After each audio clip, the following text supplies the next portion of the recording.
Xin chào tất cả các bạn và các em học sinh. Rất vui được gặp lại tất cả các bạn và các em học sinh. Cảm ơn tất cả các bạn và các em học sinh luôn quan tâm theo dõi, ủng hộ cho kênh YouTube của mình nha. Hôm nay chúng ta sẽ học bài số 2, các phép biến đổi lượng giác, trong sách giáo khoa toán lớp 11 cánh diều nha các em. Ta đi vào công thức cộng. Câu A cho A bằng pi trên 6, B bằng pi trên 3.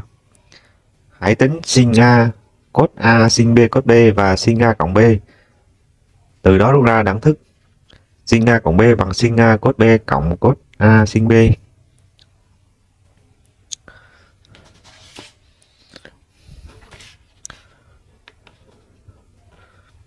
Thì mình có sin A cộng B là cái gì các em? Nó có sin A cộng B nè.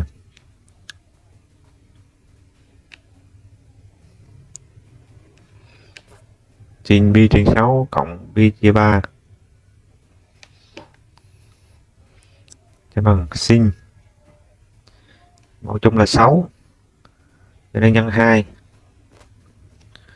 như vậy bằng sin của pi chia 2. Sin của pi chia 2 thì bằng 1 em. Trục sin nè, trục cos nè, pi chia 2 đây.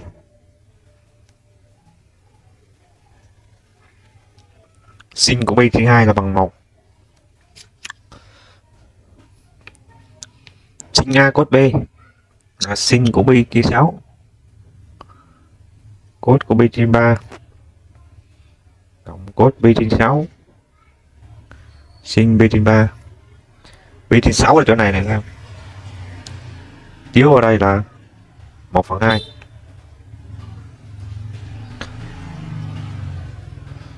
Cos của pi chia 3 chỗ này. Cos chiếu chỗ này là 1/2.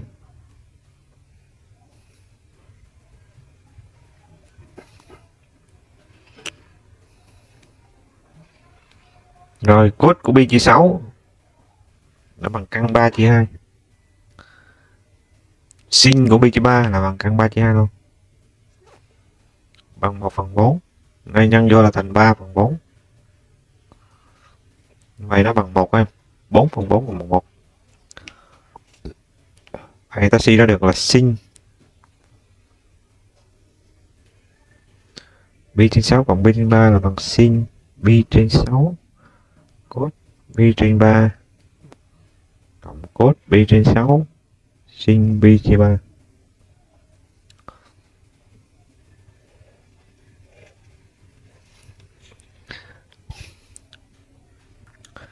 Như vậy từ đó thì sẽ có là sin A cộng B để bằng sin A cos B cộng cos A sin B.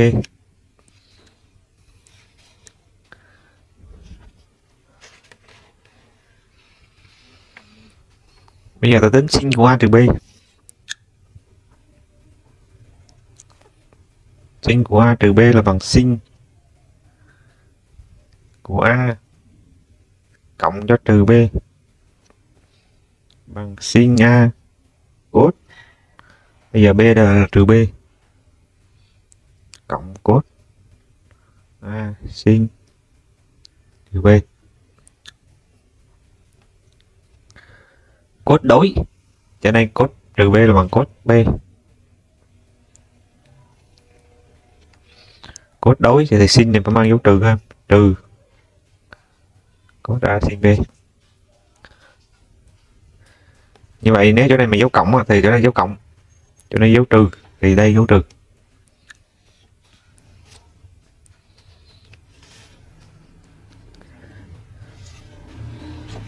Và ví dụ 1, tính sin 75 độ. 75 thì bằng 30 cộng cho 45. Áp dụng công thức cộng, ta có sin của 75 độ sẽ bằng sin 30 độ cộng 45 độ bằng sin 30 cos 45 cộng cos 30 sin 45. Sin 30 độ đây là 1/2. Cos 45 là bằng căn 2 chia 2. Cos 30 độ là bằng căn 3 chia 2. sin 45 độ thì bằng căn 2 chia 2. Nhớ là cos 45 bằng sin 45 là bằng căn 2 chia 2. Như vậy đây sẽ bằng là căn 2 cộng căn 6 chia cho 4.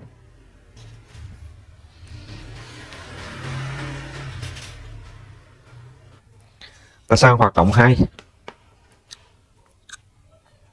Câu A. Tính cos A cộng B bằng cách biến đổi cos A cộng B bằng sin của B trên 2 trừ A cộng B. Cái này là phụ chéo nha. Phụ nhau nè. Góc này cộng góc này là bằng B chia 2 nên nó phụ chéo, phụ nhau. Phụ thì cos thì bằng sin. Đây chính là B trên 2 trừ A trừ B. Đây, trừ 3 đây, trừ B. Đúng không? Bỏ ngoặc là trừ A trừ B này. Trừ A ta góp vào đây. Sẽ bằng sin cái này, cos này. Bằng tiếp nè. Chỗ đây sẽ bằng sin nè. B trên 2 trừ A cos B trừ, vì đây có dấu trừ cho nên đây trừ. Trừ cos B trên 2 trừ A sin B. B trên 2 trừ A, sin của B trên 2 trừ A thì là bằng cos của A. Đến cos B. Chỗ này là sin A. Như vậy cos A cộng B sẽ bằng cos A cos B trừ sin A sin B. Cos A cộng B là bằng cos A cos B trừ sin A sin B.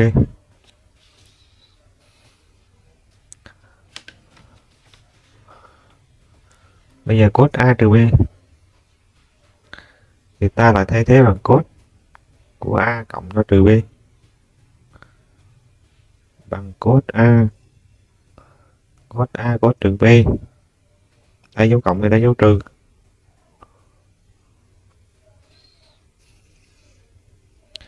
Cos đối cho nên chỗ này là bằng cos B. Đây là trừ với trừ thành cộng. Nhớ là sin trừ B là bằng trừ sin B. Trừ với trừ thành cộng. Cos của trừ B là bằng cos B. Cos đối được không? Góc alpha đây, góc trừ alpha đây thì cos nó vẫn như nhau. Cos ở đây. Nhưng mà sin đây thì dương mà sin ở dưới này thì âm, độ nó không bằng nhau, bao nhiêu thêm cái dấu trừ. Như vậy cos A trừ B là bằng cos A cos B cộng sin A sin B. Bây giờ ta ra sang ví dụ 2. Tính cos của 5pi trên 12. Cos 5pi trên 12 sẽ bằng cos pi trên 6 cộng pi trên 4. Cos 5pi trên 12 sẽ bằng cos của 2pi cộng 3pi. 2pi chia cho 12 là cos pi trên 6. Đây đơn giản số là còn là pi chia 4. Cos pi 6 cộng pi 4 bằng cos A cos B. Rồi trừ cho sin A sin B. Cos pi trên 6 thì bằng căn 3 chia 2. 6 vô đây nè. Cos pi trên 4 là bằng căn 2 chia 2. Sin pi trên 6 thì 1/2. Đến đây căn 2 chia 2 là bằng căn 6 trừ căn 2 chia 4. Nha, rồi qua hoạt động 3.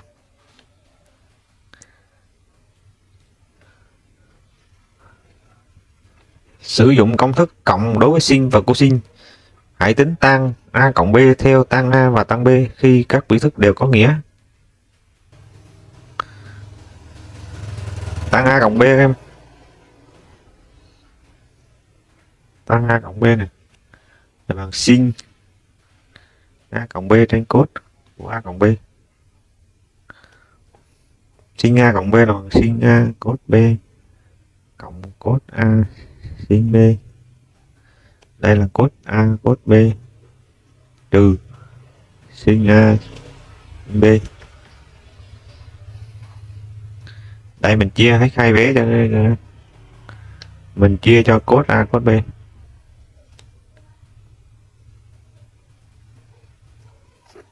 Cos A cos B chia cos A cos B là bằng 1 nè, đúng không? Sin A chia cos A là tan A. Sin B chia cos B là tan B.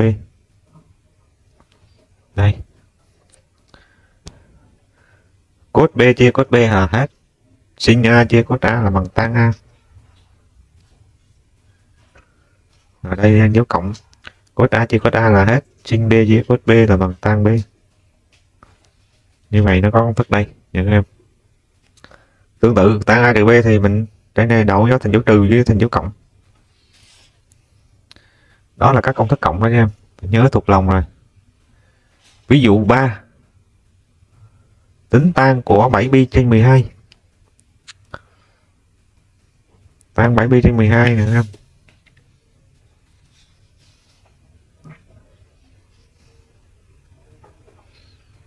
Tan 7pi trên 12 bằng tan 3pi cộng 4pi chia 12. 3 đơn giản xuống đây thì còn là pi trên 4. Đơn giản xuống đây là còn là pi trên 3. Đó. Tan A cộng tan B bằng tan A cộng tan B trên 1 trừ tan A tan B. Tan pi chia 4 thì bằng 1. Tan pi chia 3 thì bằng căn 3. 1 trừ 1 nhân cho căn 3. Như vậy đến đây mình nhân cho lượng liên hiệp hoặc tới đây mình bấm máy tính thì nó sẽ ra là 2 trừ 2 trừ căn 3.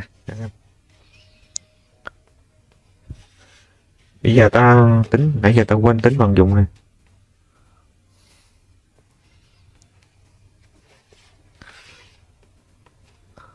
Vận dụng 1 này các em. Tính sin pi trên 12.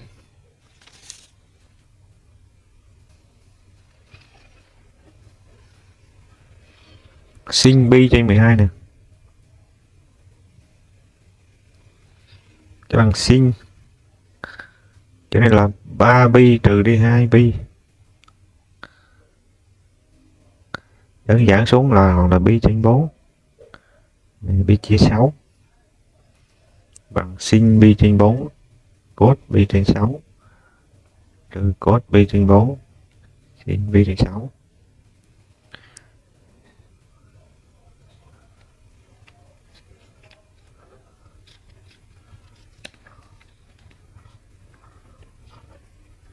Đó. Sin pi trên 4 thì bằng căn 2 chia 2. Góc đặc biệt. Cos pi chia 6 thì bằng căn 3 chia 2. Cos pi trên 4 là bằng căn 2 chia 2. Sin pi trên 6 là 1/2. Như vậy sẽ bằng căn 6 trừ căn 2 trên 4. Ta qua vận dụng 2. Cos 15 độ.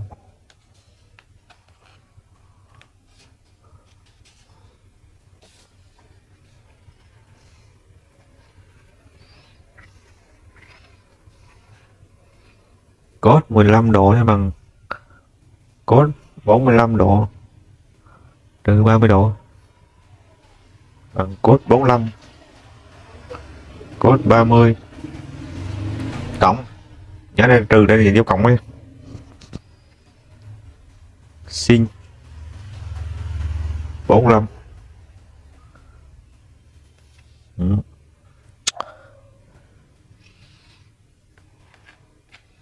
Cos A trừ B này, cos A cos B cộng sin A sin B này. Cos 45 thì bằng căn 2 chia 2. Cos 30 độ là bằng căn 3 chia 2. Sin 45 độ là bằng căn 2 chia 2. Sin 30 độ là 1/2. Bằng căn 6 cộng căn 2 chia 4.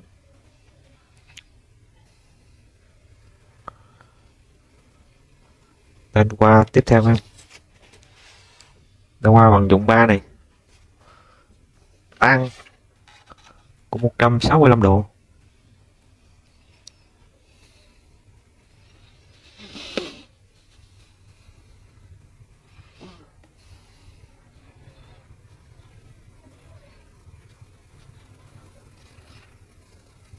Tan 165 độ bằng tan của 180 độ trừ đi 15 độ.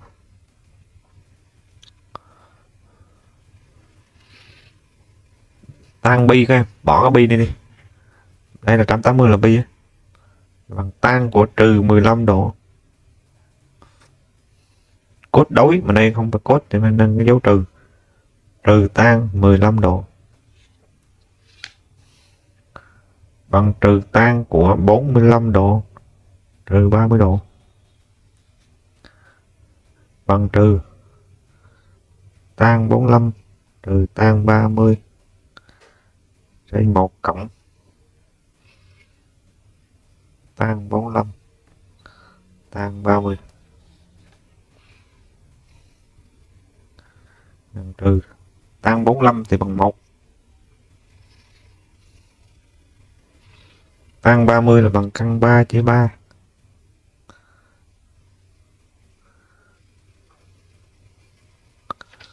Như vậy nó sẽ bằng trừ, cho nên là 3 trừ căn 3, cho nên là 3 cộng căn 3. Như vậy nó sẽ bằng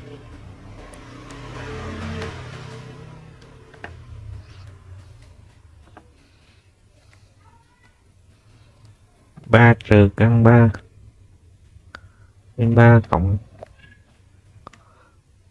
như vậy nó là trừ 2 cộng căn 3.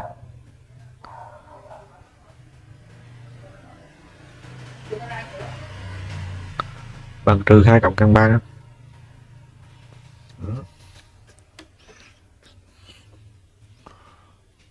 Rồi tôi qua trang tiếp theo các em.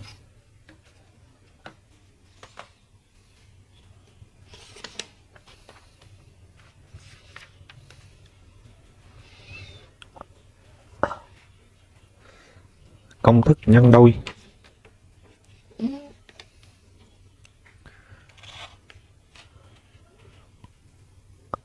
Tính sin 2a cốt tan cốt 2a tan 2a.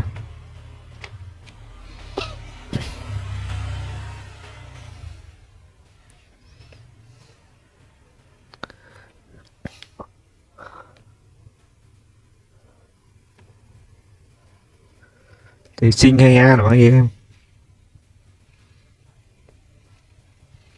Sin 2a đây nè,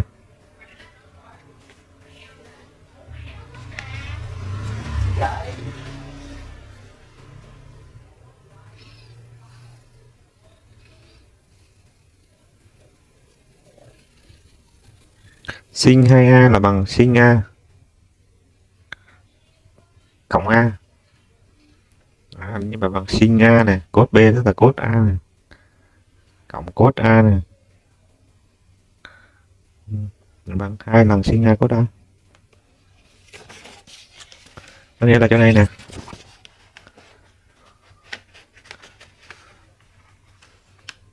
đây chỗ đây mình thay bằng chữ a,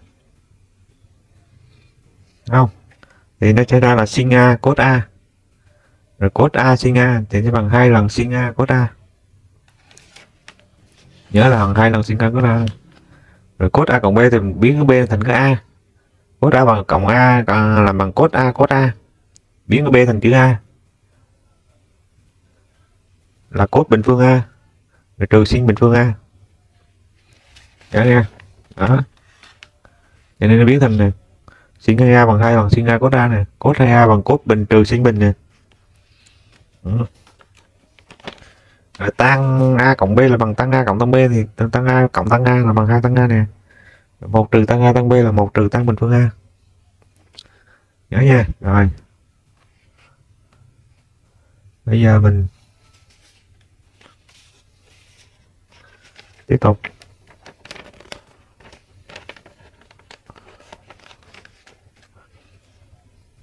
Chỗ đây mình biến thành 1 trừ cốt bình,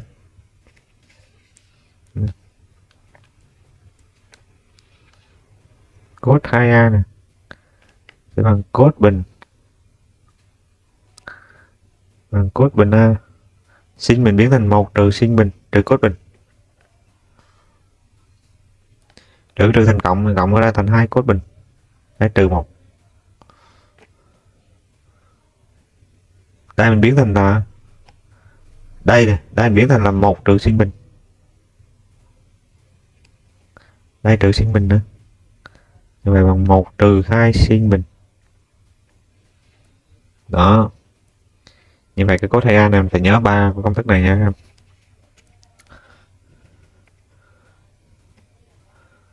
Như vậy cos bình thì sẽ bằng gì? Cos bình mình chuyển số 1 đây qua đây là thành 1 cộng cos 2a. Rồi cái số 2 này mình chuyển qua đây nè. 2 lần cos bình a trừ 1 này. Là bằng cos 2a này. Cos bình a nè. Chuyển qua thành 1 này, cộng cos 2a. Số 2 mình bỏ đi thì mình chuyển qua đây thành chia.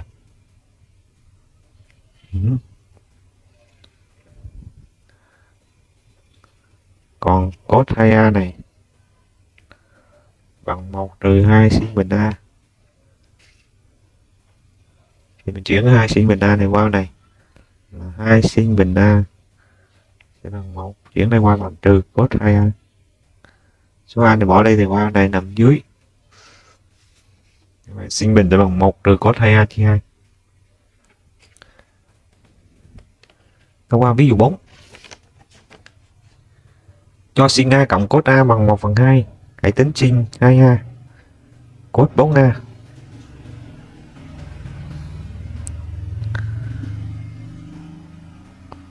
Thì chỗ này ta bình phương lên nghe em, bình phương hai bé lên. Bình phương hai bé lên, chỗ này sẽ bằng 1/4 nè. Đây bằng a bình phương là sin bình cộng cos bình cộng 2 lần sin a cos a. Mà sin bình cộng cos bình là bằng 1. Cộng 2 lần sin a cos a bằng 1/4. Mà 2 lần sin a cos a thì bằng sin 2a. Nhưng mà chỗ này sẽ sin a sẽ bằng 1/4 trừ đi 1. Lại bằng trừ 3/4.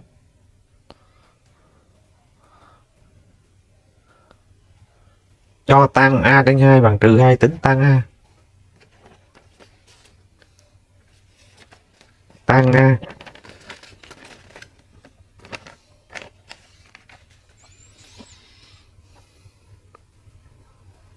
tan a là bằng tan của 2 lần a trên 2. Tức là bằng 2 lần tan a trên 2. Rồi trên đó 1 trừ tan bình a trên 2. Nhưng mà tan a trên 2 bằng trừ 2 mình thấy không? Bằng 2 nhân cho trừ 2. 1 trừ 2 mũ 2. 2 nhân trừ 2 là trừ 4. Ở đây 1 trừ cho 4 là trừ 3. Nó còn là bằng 4/3.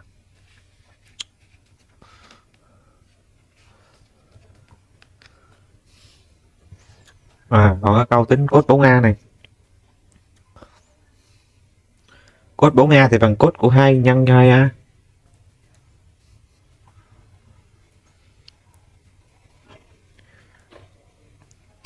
Là bằng 1 trừ 2 lần sin bình phương 2a.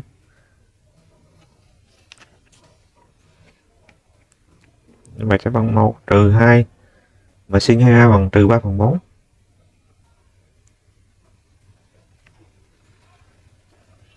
Cho nên là 9/16 nhân 2 là 9/8. Trừ 9/8. Cuối cùng là trừ 1/8. Đó. Rồi tôi qua ví dụ 5.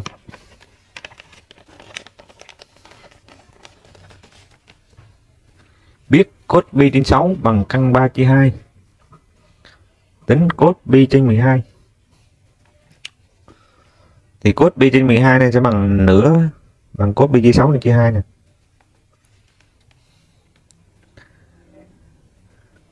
Thì ta có nè. Cos bình a sẽ bằng 1 cộng cos 2 chia 2. Nhưng mà ta suy ra là cos bình của pi trên 12 sẽ bằng 1 cộng cos của pi trên 6. Chỗ này là 2 nhân pi trên 12. 2 nhân a.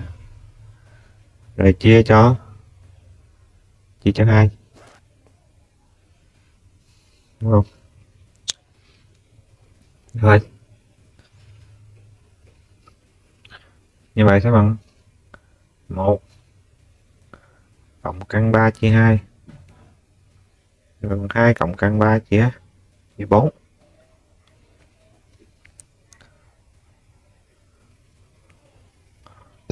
Cos pi trên 12. Góc pi trên 12 là góc ở phần tư thứ nhất, cho nên cos nó dương. Cho nên mình lấy căn thôi.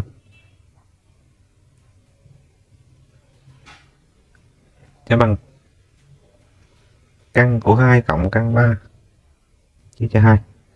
Đây. Bây giờ hoạt động 5 này tính sin pi trên 8 cos pi trên 8.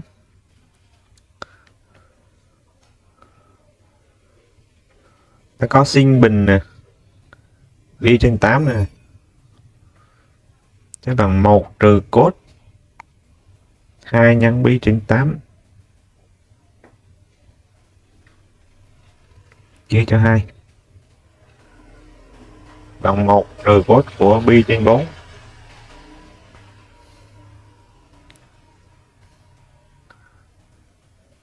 sẽ bằng 1 trừ căn 2 chia 2 nhân lên vi đồng đây là bằng 2 trừ căn 2 chia cho 4.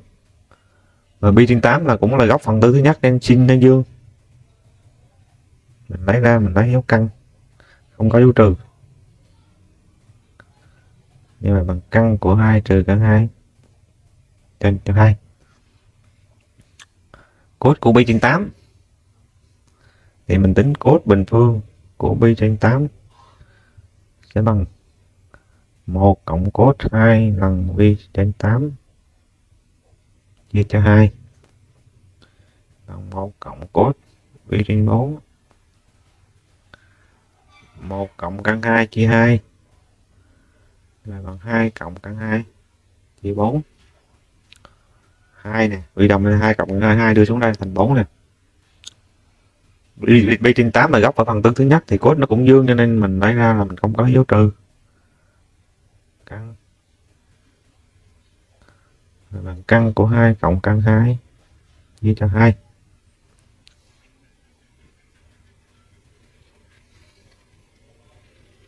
Ta qua phần tiếp theo.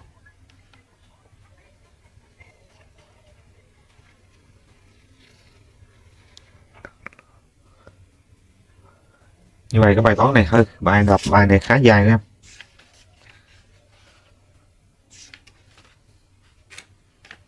Cho nên bài học của chúng ta hôm nay đến đây là hết. Hôm sau chúng ta sẽ đi học phần 3 công thức biến đổi tích thành tổng. Nha các em. Xin chào tạm biệt tất cả các em.